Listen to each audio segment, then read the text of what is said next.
বন্ধুরা, তোমরা সবাই কেমন আছো? আশা করি তোমরা সবাই ভালো আছো। আমিও ভালো আছি। তো আজকেও তোমাদের মাঝে একটি গল্প শেয়ার করার জন্য চলে আসলাম। তো চলো, গল্পটি শেয়ার করা যাক। আসলে এই গল্পটি কোনো নাটক বা সিনেমা গল্প নয়, এটা হচ্ছে বাস্তব জীবনের একটি গল্প। তো তোমাদের সঙ্গে শেয়ার করার হচ্ছে একটাই কারণ, যাতে মানে এই ধরনের ভুলগুলো আগামীতে আর না হয়, এজন্যই। তো চলো যাওয়া যাক মূল গল্পে। তো প্রিয় বন্ধুরা, আমি গ্রামের একটি খুব সাধারণ মেয়ে ছিলাম, আর আমি খুব গরিব ঘরের মেয়ে ছিলাম। তো আহ, আমাদের গ্রামেই যে ছেলেটার সাথে আমার বিয়ে হয়, সেও খেটে খাওয়া মানুষ ছিল। যতক্ষণে মানে ওর পরিবারটা এরকমই ছিল, যতক্ষণে ওই সারাদিন দিন মজুরে করে আহ, সন্ধ্যায় বাড়ি ফেরার সময় জানতো, আনতে পারলে হয়তো বা চুলায় হারিয়ে উঠতো, না আনতে পারলে উঠতো না। তো এইভাবেই কাটছিল ওদের ফ্যামিলি আর আমাদের ফ্যামিলি। তো এভাবে করতে করতে আমি যখন ক্লাস 9-এ পড়ি, তখন হচ্ছে আমার বাবাও যেহেতু একজন দিনমজুর, আমার বাবা বিমারি পড়ে যায়। তো বাবার সুস্থ হওয়ার কোনো আর অবকাশ আমাদের কারোর মধ্যেই ছিল না। সর্বপ্রকার আমাদের আর্থিক অবস্থান থেকে আমাদের যতটুকু সামর্থ্য ছিল, সব কিছুর চেষ্টাই শেষ করার পর বাবা যখন এরকম অসুস্থ, তো ওই ওই গা থেকেই, আমাদের পাশের গা থেকেই আমাদের বাড়িতে বিয়ের প্রস্তাব আসে। তো মা আর কোনো কথা না ভেবেই আমাকে বিয়ে দিয়ে দেন। ওর নাম ছিল হচ্ছে আলম। আলমের সঙ্গে বিয়ে হওয়ার পর আহ, আমরা গ্রাম থেকে শহরে চলে আসি। বিয়ের 15-18 দিনের মাথায় আমরা শহরে চলে আসি। আমার লেখাপড়া ওই পর্যন্তই শেষ, আর পড়া হয়নি।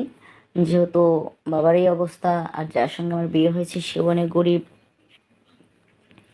তো লেখাপড়া খরচা কে চালাবে বা কিভাবে হবে, এই নিয়ে আর লেখাপড়াও হলো না। বিয়ে হয়ে গেল, চলে আসলাম শহরে। তো আসার পর আমরা যেহেতু নাইটে এসেছি, আমরা নাইটে নামার পর শহরে আসলাম। আয়সা আমি কিছু কাপড় চোপড় নিয়ে এসেছিলাম, 2টা প্লেট, চামচ, এই ধরনের আর কি সংসারের প্রয়োজনীয় জিনিস নিয়ে শহরে আসলাম। আসার পর আমরা যখন বাস থেকে নামি, তখন বাস স্ট্যান্ড থেকেই একটু আগাই গেলেই হচ্ছে মানে অনেক লোকজনের বাড়ি। তো ওখানে একটা সিঁড়ির নিচে আমার স্বামী আমাকে বসিয়ে রাখলো। রাখার পর সে কিছুক্ষণ পর পর আসে সেখানে, মানে বাড়ি খুঁজতেছে। খুঁজে যাক একটা বাড়িতে বাড়ি পাইলো, খালি বাসা একটা পাইলো। ওই বাসাটার ভাড়া ছিল 3,500 টাকা। মানে ওই যে 10-12টা রুম একসাথে থাকে না, এইরকম একটা রুম পাইছে। রুমটা পাকাই ছিল, উপরে শুধু টিন ছিল, আর সিরিয়ালে রান্না করতে হয়, এই ধরনের একটা বাড়ি।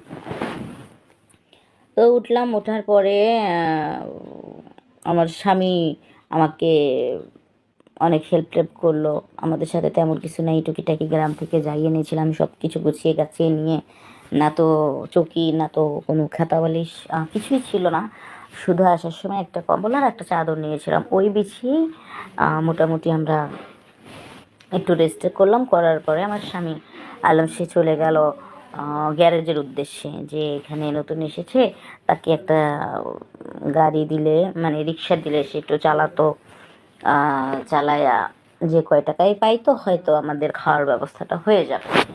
তো যাক, এভাবেই হইতে হইতে হইতে হইতে মাঠ আমরা বেশ কিছুদিন গেল, খুব সুন্দর চলতে লাগলো।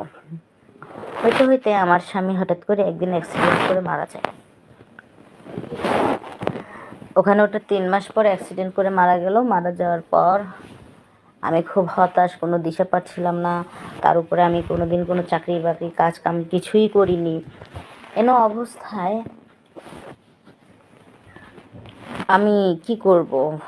এদিকে ঘর ভাড়া 2 মাসের জমে গেছে, এবার এর কাছ থেকে শুধু সময় নেই সময় নেই, ম্যানেজারকে পাঠায়, ওনাকে দিয়ে বইলা বইলা পাঠাই যে আসলে পারতেছি না। তো আমাকে একজন বুদ্ধি দিল, যে ওই বাড়ির এক ভাড়াটিয়া বুদ্ধি দিল যে এভাবে আর তো চলতে পারে না। চলো তোমাকে মেসে রান্না করার ব্যবস্থা